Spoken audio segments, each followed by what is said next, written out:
Hello, I'm Janet Wade, and I'm here to talk to you about something I'm very passionate about, and that is about Governor Greg Abbott becoming president in our next presidential election. Greg Abbott is the governor of Texas, and you might say, why are you interested in the governor of Texas since you're from Arkansas? Well, I do live in Arkansas, but I was raised in Houston. Spent many years in New Boston, Texas, and raised my children there. And so I have a strong interest in Texas, even though I have ties to Arkansas as well. And last year, when Greg Abbott was campaigning, I went to Houston to a Republican fundraiser and happened to be seated at the table next to him. And I really learned to like him, found out a lot about him, and the more I found out, the more I liked, and I want to share that with you and see if I can't convince you what a great guy he is. Here's a picture of him so that you will recognize him. And there's something else about Greg Abbott that is very defining, and that is that he is a paraplegic. So I will show you my other picture that shows him in action.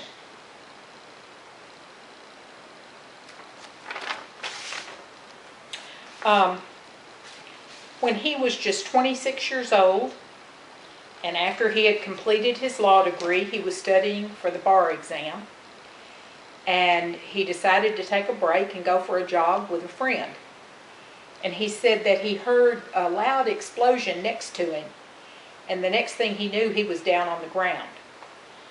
And he said it felt like someone had taken a sledgehammer to his spine. Well, that's pretty much exactly what happened. The tree broke, bones and the spinal cord was pierced. It was 5 hours before he received any pain medication, and his spine was crushed. He also had lung and kidney damage, and he was left a paraplegic. After months of painful rehabilitation, he recalibrated the direction of his life, and he found hope and strength in books on politics. Greg Abbott finished his college, his degree. He had his accident. He passed the bar exam, and he married his fiancée and went into private practice. All of this within a little over a year, a period of a little over a year. So you can imagine the amount of life change units that were going on in his life at that time. I'm sure it was very stressful, but somehow he made that transition, and he embraced his injury and forged a new path.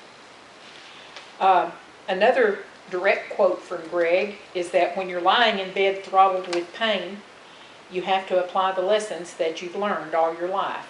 For me, that lesson was perseverance. He's been described as a fighter, a happy warrior with fierce determination, and in 6 elections, Governor Abbott has never lost an election. Other lessons from his youth, he's always been very competitive. One of his first memories was when he was about 4 years old. He was running a race with his father and his brother, and he saw that his brother was about to beat his father, so he ran in front of his brother, and his brother just plowed on through him, breaking his collarbone. So he's been a pretty tough competitor his whole life. When he was in high school, he won every track meet his senior year. Every track meet he entered, he won. When Greg was a teenager, his father died, and I'm sure that had a large impact on his life too. But he has a very positive outlook and a good sense of humor, and he uses his humor to help make others feel comfortable with his handicap. He makes light of himself. An example of this is a joke he used that crowds didn't quite know how to take, but he says, I know what you've got to be thinking. How slow was that guy running that he got hit by a tree? And that's just an example of some of his sense of humor. I was present at the speech I was telling you about earlier, where he rolled his wheelchair as close to the edge of the stage as he could possibly get it. And I'm going to show you the picture again, because that's exactly how he is seen in this picture. He's out in front of the podium, as close to the edge as he can get. And towards the end of his speech, he said, I roll my wheelchair as close to the edge as possible so that I can keep your attention.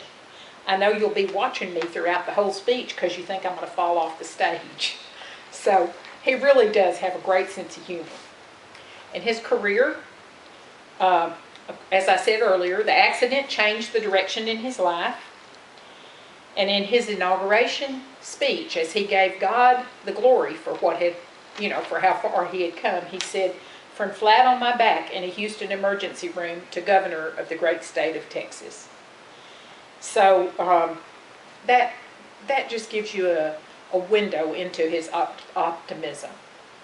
Just as he's recovering from his accident, he begins his career as a lawyer for the Butler and Binion Limited Liability Partnership in Houston. After 6 years in private practice, he ran for Harris County District Judge and won. As a judge in the Houston Bar Association, his ratings were among the highest of 175 judges, and I think that speaks very highly of him. Texas Supreme Court Chief Justice Tom Phillips said of Abbott, he's relentlessly optimistic and makes others look at their problems and say, if he can overcome this, my problems don't look so big anymore. He was a young lawyer in Justice Phillips' court when he was just getting over the accident, and he said that from a young age he had an intense desire to serve the public. Justice Phillips has sworn him in as District Judge, Supreme Court Justice, and as Attorney General. He was appointed to the Texas Supreme Court in 1995 and served on that for 5 years. He authored important cases, a few of them I'll tell you about. He upheld the ability of a conservation district to restrict water pumping by landowners. And he also upheld the city of Austin to impose water pollution control on the city water. He required the Supreme Court building in Austin to provide access to disabled and comply with the Americans with Disabilities Act. And he did not do that for himself. He did that for the other disabled people in the state of Texas. He was appointed Attorney General in 2002 and is the first Republican ever to serve in that capacity.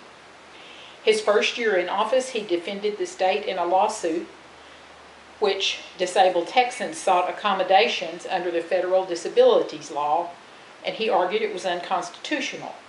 He also fought for strict lawsuit limits, causing some to cry hypocrisy, since he had sued and won against the property owner of the tree that caused his injury. He countered that the new laws did not stop legitimate claims, but limit loss for pain and suffering and companionship. As Attorney General, he stands for the laws and the Constitution and has strong faith in God. He defended Texas' legal right to have the Ten Commandments statue on the Capitol grounds and inserting under God in the Texas Pledge of Allegiance, and he won these cases. He's been hard on convicted murderers, making sure that they were prosecuted effectively. While his ability to overcome obstacles in his career is impressive, it's his brave and fearless ability to stand up for what he believes that most impresses me. He's been instrumental in fighting Obama through legal means by suing the Obama administration numerous times. It isn't that he dislikes our president. He does, however, have a difference of opinion with him, and he has a strong confidence in our Constitution. Several of the lawsuits involve violations of our constitutional rights. Kathy Adams, who's the president of the Conservative Texas Eagle Forum, says he's defending important principles in standing up for the laws and Constitution. She states he not only defends my values, he defends America's values. On fighting abortion, divisions of church and state, federal programs, gun control, and the right to bear arms, he is consistently conservative. He has a Hispanic following of 44%. He won votes in the Hispanic community because of his redistricting maps the GOP-led legislature in Texas had drawn up, intentionally discriminating against minorities by packing them into a handful of districts to dilute their voting strength. His wife, Cecilia, is the first Hispanic First Lady in Texas. I think that's pretty remarkable, you know, when you think of the history of Texas, for her to be the first Hispanic First Lady. Her grandparents immigrated from Mexico.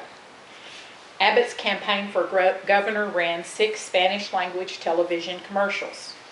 His Hispanic mother-in-law appeared in one of his ads endorsing her son-in-law in Spanish. Republican candidates for president have notoriously been unable to appeal to Hispanic voters, and this may give Abbott an entry point into key primary states like Iowa and South Carolina.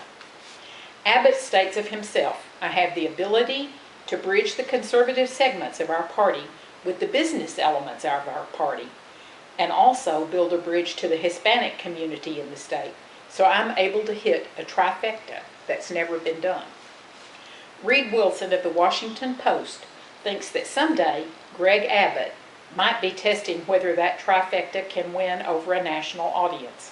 I, for one, am hoping for that eventuality, and I hope that I have helped you to think about the possibility of Greg Abbott running for president in our next presidential election. Thank you for your time.